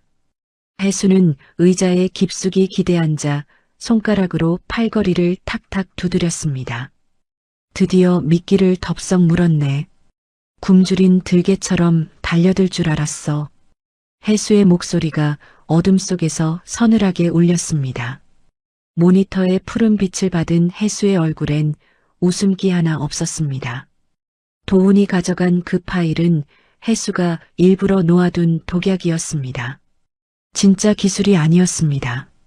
그 설계도대로 만들면 처음엔 잘 돌아가는 것 같다가도 열흘만 지나면 미생물이 미친 듯이 증식해 기계를 안에서부터 썩게 만드는 함정이었습니다. 다음 날 아침 8시 구상가전 본사 앞에는 하늘을 찌를 듯한 현수막이 걸렸습니다. 세계 최초 해수테크 반값 스마트 처리기 출시. 구상가전 회장이 기자들 앞에서 새 제품을 뽐냈고 도훈은 보란듯이 전략본부장 자리에 앉아 거드름을 피웠습니다. 여러분, 진짜 기술의 주인이 누구인지 이제 아시겠습니까? 껍데기만 요란한 가짜는 가고 진짜가 온 겁니다. 도훈은 카메라를 보며 넥타이를 고쳐 맸습니다. 반값이라는 말에 사람들이 벌떼처럼 몰려들었습니다. 해수 테크 점유율이 일주일 만에 뚝 떨어졌고 투자자들이 해수의 사무실로 쳐들어와 삿대질을 해댔습니다. 은 대표, 이거 어떻게 책임질 거야? 우리 돈 다 날리게 생겼잖아. 여러분, 기술의 가치는 시간이 말해줍니다. 딱 열흘만 기다려주세요. 해수는 눈 하나 깜짝 안 하고 대답했습니다. 투자자들이 소리를 질러댔지만 해수는 묵묵히 집무실 문을 잠갔습니다. 권희준 변호사가 걱정스러운 듯 물었습니다. 해수 씨, 정말 괜찮겠습니까? 걱정 마세요. 썩은 동아줄을 잡은 건 저들이니까요. 해수가 달력의 날짜를 짚었습니다. 바로 사흘 뒤였습니다. 출시 사흘째 되던 날 아침 전국의 구상가전 고객센터에 불이 났습니다. 아이고 사람 살려. 기계에서 펑 소리가 나더니 거실에 똥물 같은 게 흘러나와요. 우리 집 명품 소파에 곰팡이가 피었어요. 이 냄새 어쩔 거야. 집집마다 난리가 났습니다. 기계 속 미생물이 폭주하면서 검은 액체가 뿜어져 나오고 지독한 악취가 온 집안을 덮쳤습니다. 비싼 가구며 벽지가 썩은 냄새로 범벅이 됐습니다. 뉴스 속보가 하루 종일 터졌습니다. 구상가전 주가는 하루 만에 반 토막이 났고 화난 사람들이 본사 앞에 모여 계란을 던졌습니다. 구상가전 회의실에서는 고함이 터져 나왔습니다. 아, 이 기술 가져온 놈 누구야? 당장 내 앞에 데려와. 회장이 책상을 주먹으로 쳐서 명패가 날아갔습니다. 임원들이 일제히 도운을 째려봤습니다. 구 본부장, 자네가 가져온 기술이 이 모양이야? 자네가 다 책임지고 물러나. 회장님, 그게 아니라 은혜수가 저한테 함정을 판 겁니다. 전 잘못 없어요. 시끄러워. 당장 내 짐 싸서 꺼져. 손해배상 청구할 테니까 각오해. 도우는 그날로 쫓겨났습니다. 그는 정신 나간 사람처럼 해수의 회사로 달려갔습니다. 로비 바닥에 무릎을 꿇고 울며불며 빌었습니다. 해수야, 제발 살려줘. 내가 나쁜 놈이다. 한 번만 용서해주면 시키는 대로 다 할게. 콧물 눈물이 범벅이 된 도운 앞에 권희준 변호사가 나타났습니다. 이준은 차가운 눈으로 서류 봉투를 던졌습니다. 구도훈 씨, 여기 당신이 파일 훔쳐간 증거 다 있습니다. 산업 스파이의 횡령까지 검찰에 이미 넘겼으니 경찰서 가서 빌어보시죠. 철컥 도훈의 손목에 차가운 수갑이 채워졌습니다. 끌려가는 도훈의 머리 위로 해수테크의 거대한 로고가 찬란하게 빛나고 있었습니다. 백설자는 시장통에서 아들이 잡혀갔다는 소식을 들었습니다. 폐지 수레를 끌던 백설자가 바닥에 그대로 주저앉았습니다. 신문지에 대문짝만하게 실린 아들의 체포 소식을 보고는 바닥에 이마를 찌으며 통곡했습니다. 아이고 내 팔자야. 내 금쪽 같은 아들이 감옥에 가다니. 은혜수 이 독한 년. 천벌을 받을 거다. 하지만 백설자를 도와주는 사람은 아무도 없었습니다. 오히려 상인들은 재수 없다며 소금을 뿌려댔습니다. 병원비 한 푼 없던 백설자는 자선병원 응급실로 실려갔습니다. 그 틈을 타 해수는 권희준과 함께 구상가전의 주식을 싹 쓸어 모았습니다. 값싼 가격의 주식을 사들여 2주 만에 최대 주주가 되었습니다. 자기를 쫓아냈던 전 남편의 회사를 통째로 삼킨 것입니다. 해수는 도훈이 앉아있던 본부장 사무실로 첫 출근을 했습니다. 책상이 도훈의 이름표를 서랍 속에 쳐넣고 그 자리에 단칸방 시절 코피 쏟아가며 썼던 낡은 노트를 딱 올려두었습니다. 아버지, 보고 계시죠? 이제 시작이에요.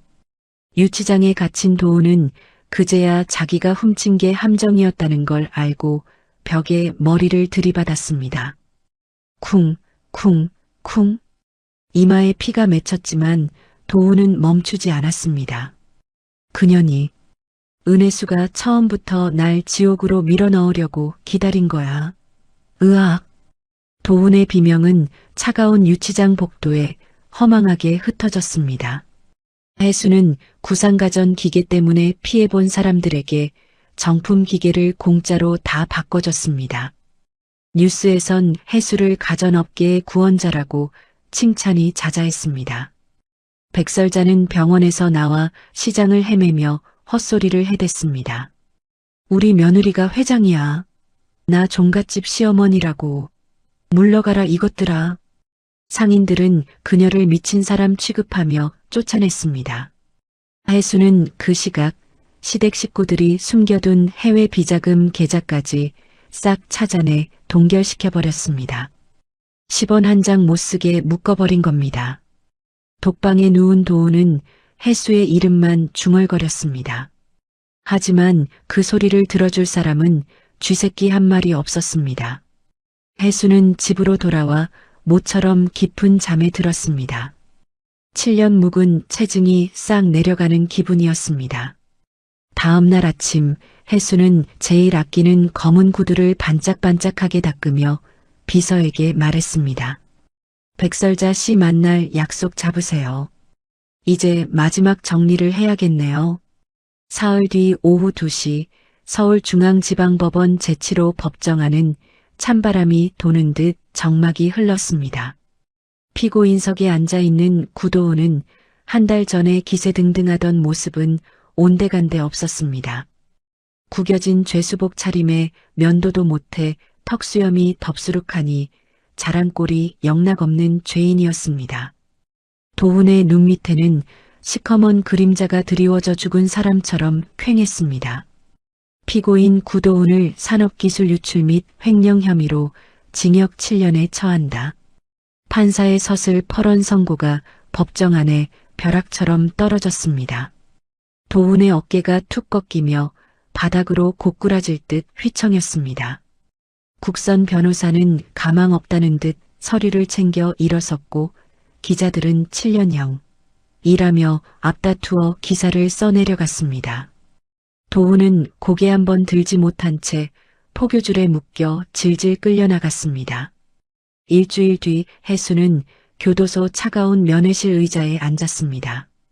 회색 벽에 부딪히는 형광등 불빛이 살얼음판처럼 차가웠습니다. 해수와 도훈 사이에는 두꺼운 유리창 하나가 벽처럼 가로막고 있었습니다. 철문이 무겁게 열리고 도훈이 들어왔습니다. 일주일 만에 도훈은 뼈만 남은 듯 수척해져서 광대뼈가 툭 튀어나와 있었습니다. 해수는 검은 코트를 단정하게 입고 머리를 하나로 묶은 채 도훈을 기다렸습니다. 해수의 얼굴에는 화도, 슬픔도, 불쌍히 여기는 마음도 전혀 없었습니다. 해수가 도훈을 보며 입꼬리를 천천히 끌어올렸습니다. 아주 서늘한 미소였습니다. 도훈은 그 미소를 보는 순간 온몸에 닭살이 돋았습니다. 7년 전 제삿날 자기를 때리기 직전 비웃던 그 악마 같은 표정과 똑같았기 때문입니다. 해수야, 내가 잘못했다. 내가 미쳐서 그랬어. 제발 나 좀 살려줘, 응? 도훈이 갈라진 목소리로 유리창에 손바닥을 비비며 애걸복걸했습니다. 손가락 끝이 하얗게 질리도록 매달렸지만 해수는 대꾸 한마디 없었습니다. 대신 가방에서 사진 한 장을 꺼내 유리창에 딱 붙였습니다. 사진 속에는 백설자가 뗏물 꼬재재한 모습으로 폐지를 줍고 있었습니다. 굽은 등에 맨발로 슬리퍼를 끌고 다니는 비참한 꼴이었습니다. 어머니 당뇨가 심해서 발가락이 시커멓게 썩어 들어간다더라. 이제 곧 잘라내야 할지도 모른대. 해수의 목소리가 얼음장처럼 낮게 깔렸습니다. 도훈의 입이 떡 벌어지더니 눈물이 복물 터지듯 쏟아졌습니다. 아이고 엄마, 우리 엄마가 왜 저 꼴이야. 은혜수, 내가 어떻게 우리 엄마한테 이래. 도훈이 유리창을 주먹으로 쾅쾅 두드리며 미친 듯이 소리를 질렀습니다. 간수가 달려와 도훈을 제지했습니다. 해수가 사진을 천천히 거두며 말했습니다. 당신이 우리 아버지 유품을 발로 짓밟아 부쉈을 때 내 가슴도 저 발가락처럼 시커멓게 썩어 문드러졌어. 이제 당신도 그 기분 좀 느껴봐. 해수는 미련 없이 자리에서 일어났습니다. 뒤에서 도훈이 유리창을 깨부술 듯 두드리며 울부짖었지만 해수는 뒤도 돌아보지 않고 면회실을 나왔습니다. 복도로 나오자마자 기다리고 있던 백설자가 해수의 앞길을 막고 무릎을 꿇었습니다. 퍽! 소리가 날 정도로 맨바닥에 무릎을 찧었습니다. 아이고 사장님, 회장님, 우리 도훈이 좀 살려주세요. 이 늙은 년이 죽을 죄를 졌습니다. 내가 이렇게 빌게요, 제발. 백설자가 해수의 반짝이는 구두코에 이마를 찌우며 매달렸습니다. 헝클어진 머리카락이 먼지 바닥을 쓸었습니다. 해수는 눈썹 하나 까딱하지 않고 한 발짝 뒤로 물러섰습니다. 그리고 코트 안주머니에서 10,000원짜리 한 장을 꺼내 백설자의 손에 쥐어주었습니다. 이걸로 소금이나 잔뜩 사서 당신 죄에나 뿌리세요. 다시는 내 앞에 나타나지 말고. 백설자의 손에서 10,000원짜리가 힘없이 떨어졌습니다. 해수는 백설자 옆을 지나 복도 끝으로 걸어갔습니다. 구두 굽소리가 또각또각 울릴 때마다 백설자는 바닥에 엎드린 채 신음처럼 흐느꼈습니다. 권희준 변호사는 도훈이 다시는 세상 밖으로 나오지 못하도록 쐐기를 박았습니다. 도훈이 뒷돈을 챙긴 증거와 해수의 이름을 도용해 빚을 만든 증거들을 싹 다 긁어모아 검찰에 넘겼습니다. 이제 도훈은 항소를 해도 형량이 늘어나면 늘어났지 줄어들 길은 아예 막혀버렸습니다. 해수는 구상가전에 간판을 내리고 새로운 이름을 선포했습니다. 오늘부터 구상가전은 역사 속으로 사라집니다. 새 이름은 H&S 그린입니다. 해수와 이준의 이름을 딴 새 로고가 전광판에 찬란하게 떠올랐습니다. 시장 상인들도 소식을 듣고 자기 일처럼 기뻐했습니다. 해수는 고생한 상인들에게 자기가 새로 인수한 건물의 가게 자리를 우선적으로 내주었습니다. 국밥집 할머니가 새 가게 열쇠를 쥐고 눈물을 훔쳤습니다. 아이고, 우리 박사님이 해냈네. 정말 장하다, 장해. 한편 백설자는 구청에서 하는 거리 청소 공공근로를 시작했습니다. 새벽 5시에 일어나 조끼를 입고 거리를 쓸었습니다. 그런데 백설자는 몰랐습니다. 자기가 입은 조끼 가슴팍에 해수재단이라는 글자와 해수의 얼굴이 커다랗게 박혀 있다는 것을요. 자기를 내쫓은 며느리의 얼굴을 등에 업고 매일 새벽 길바닥을 쓸어야 하는 형벌이 시작된 것입니다. 어느 날 아침 백설자가 쓰레기를 줍다가 바닥에 나뒹구는 고장난 기계 부품을 발견했습니다. 아들 도훈이가 훔쳐다 만든 가짜 기계의 파편이었습니다. 기계에서 흘러나온 시커먼 오물을 백설자가 무릎을 꿇고 걸레로 싹싹 닦아냈습니다. 자식죄를 어미가 몸으로 때우고 있는 꼴이었습니다. 교도소 안의 도훈도 지옥 같은 날들을 보냈습니다. 남의 기술이나 훔친 좀도둑이라는 소문이 퍼지자 수감자들이 도훈을 짐승 취급했습니다. 밥그릇을 엎어버리는 건 예산일이었고 밤마다 해수의 환영이 나타나 자기를 노려보는 통에 도훈은 미쳐갔습니다. 해수는 마지막으로 권희준에게 부탁했습니다. 구씨 집안 족보 싹 다 사들여서 없애주세요. 해수는 돈을 주고 사온 족보를 뒷마당 소각로에 집어넣었습니다. 노란 불꽃이 낡은 종이를 집어삼키며 구씨 가문의 이름들이 하나둘째가 되어 사라졌습니다. 해수는 그 불꽃이 다 꺼질 때까지 자리를 뜨지 않았습니다. 7년의 지옥 같던 인연을 불태워 없애버린 것입니다. 그날 저녁 이준이 해수에게 다가와 따뜻하게 말했습니다. 해수 씨, 이제 여행 한번 가시죠. 복수 말고 진짜 아버님이 가고 싶어 하셨던 곳으로요. 해수는 서랍 속에서 수리된 아버지의 시계를 꺼냈습니다. 째깍째깍 멈췄던 바늘이 다시 힘차게 돌아가고 있었습니다. 스위스 알프스 산맥의 맑은 공기 속에서 해수는 시계를 귀에 가져다 댔습니다. 아버지, 저 왔어요. 이제야 약속 지켰네요. 해수의 목소리가 산바람을 타고 하늘로 올라갔습니다. 이주는 묵묵히 해수의 곁을 지켰습니다. 귀국한 해수는 집무실 벽을 가득 채웠던 복수 계획들을 싹 뜯어냈습니다.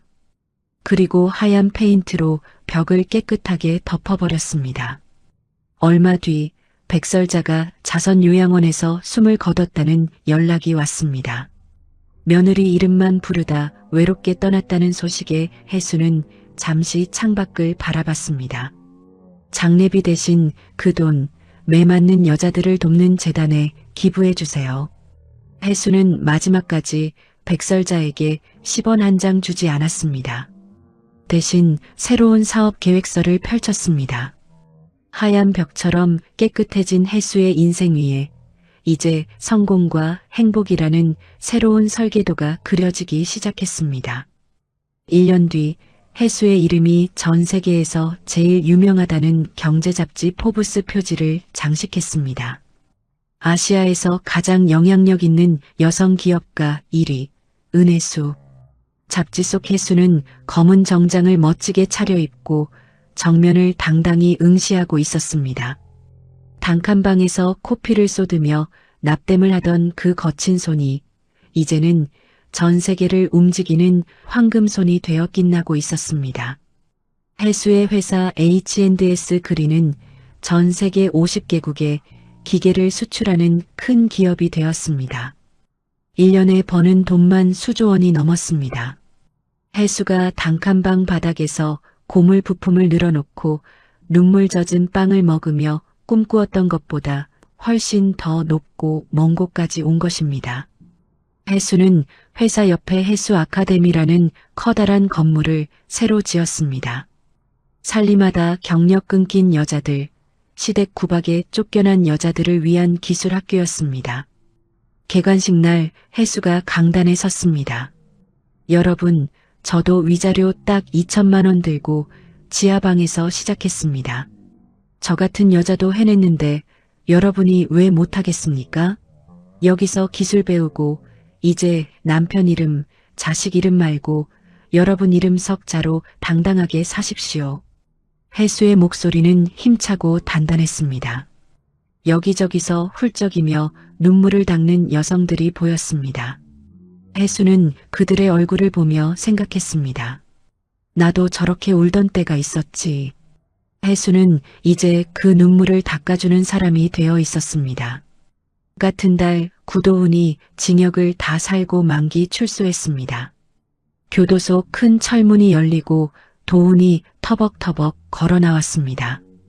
7년 전 혜수가 쫓겨났을 때처럼 도훈도 낡은 점퍼 하나 걸치고 빈손으로 거리에 섰습니다.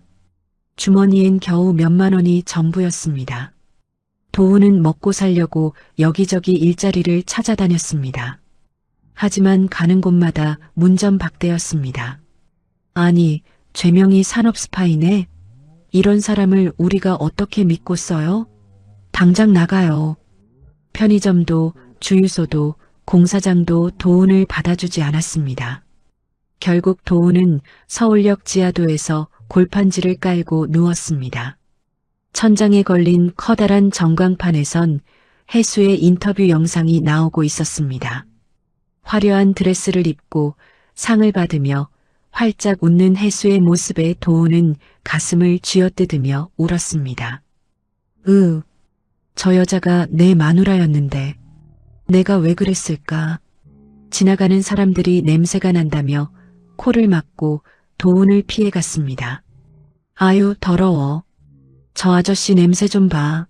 라는 소리가 도훈의 가슴에 못을 박았습니다. 도훈은 출소 후에야 어머니 백설자가 세상을 떠났다는 소식을 들었습니다. 자선요양원에서 준 사망 확인서 한 장을 들고 벤치에 앉아 도훈은 넋 나간 사람처럼 울었습니다. 그날부터 도훈은 폐지를 줍기 시작했습니다. 새벽 4시에 일어나 리어카를 끌고 골목골목을 누볐습니다. 하루 12시간을 일해도 손에 쥐는 돈은 10,000원도 안 됐습니다. 예전에 혜수의 주머니에 쑤셔 넣어주며 껌이나 사 먹으라고 비웃던 그 10,000원보다도 적은 돈을 벌기 위해 도훈은 허리가 휘도록 박스를 날랐습니다. 혜수는 권희준 변호사와 함께 조용하고 따뜻한 새 가정을 꾸렸습니다. 마당엔 감나무가 서 있고 아침 햇살이 잘 드는 예쁜 집이었습니다. 혜수는 이제 매일 아침 커피 향을 맡으며 평화로운 아침을 맞이했습니다. 이준 씨, 이제 아침에 일어나도 가슴이 안 아파요. 예전엔 돌덩이가 누르는 것 같았는데 이젠 참 가볍네요. 해수의 말에 이준이 따뜻하게 해수의 손을 잡아주었습니다. 해수는 더 이상 그 손을 피하지 않았습니다. 종갓집 터에 세워진 제단 마당에 해수가 섰습니다. 이준과 함께 아버지를 기리는 어린 나무 한 그루를 심었습니다. 해수는 흙을 덮기 전 단칸방 시절 코피와 눈물로 얼룩진 낡은 일기장을 구덩이에 넣었습니다. 아버지, 저 이제 다 갚아줬어요.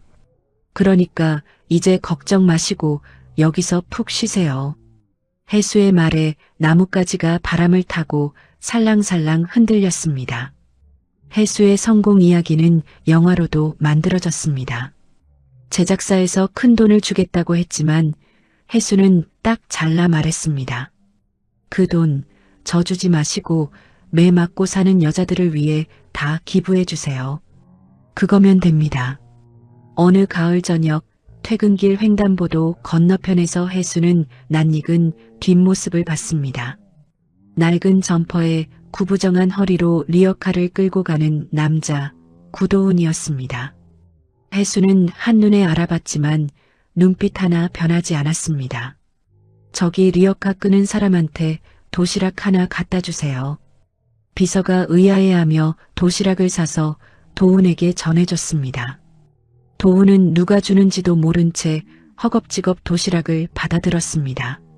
해수는 그 뒷모습을 보지도 않고 차가운 무관심으로 횡단보도를 건넜습니다. 용서해서가 아니었습니다. 이제 그는 해수의 인생에서 10원어치 가치도 없는 남남이 되었기 때문입니다. 해수는 회사 옥상에 올라가 붉게 물든 노을을 바라보았습니다.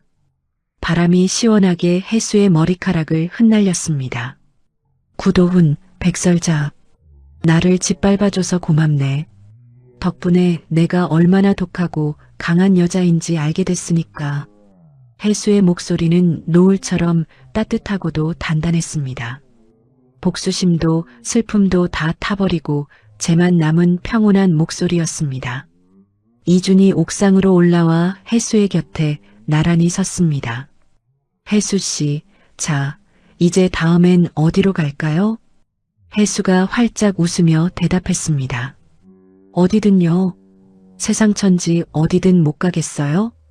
두 사람은 서로의 손을 꼭 잡고 환한 미래를 향해 발을 내디뎠습니다. 이제 은혜수는 누군가의 며느리도 매 맞는 아내도 아니었습니다. 오직 자신의 이름으로 세상을 환하게 밝히는 당당한 주인으로 우뚝 섰습니다. 은혜수는 제삿날 거실 바닥에 엎드려 피를 흘리던 여자였습니다. 시어머니에게 비상금을 빼앗기고 남편에게 뺨을 맞고 친척들의 비웃음 속에서 현관문을 나섰던 여자였습니다. 가진 것이라곤 찌그러진 아버지의 시계 하나와 위자료 2천만 원뿐이었습니다. 하지만 해수는 무너지지 않았습니다. 지하 단칸방에서 코피를 흘리며 도면을 그렸고 고물상에서 부품을 주워 기계를 만들었고 시장 좌판에서 자신의 기술을 세상에 내놓았습니다. 해수를 짓밟았던 사람들은 하나둘 자신이 뿌린 대로 거두었고 해수는 그 자리에 자신의 이름을 새겼습니다. 세상에는 지금 이 순간에도 누군가의 주먹과 말 한마디에 숨죽이고 있는 사람이 있을 겁니다. 하지만 기억해 주십시오. 바닥에 엎드린 자리가 끝이 아닙니다. 일어서는 사람이 가장 강한 사람입니다. 이야기를 끝까지 들어주신 분이 계시다면 잘 들었다고 댓글 하나만 남겨주세요. 감사합니다.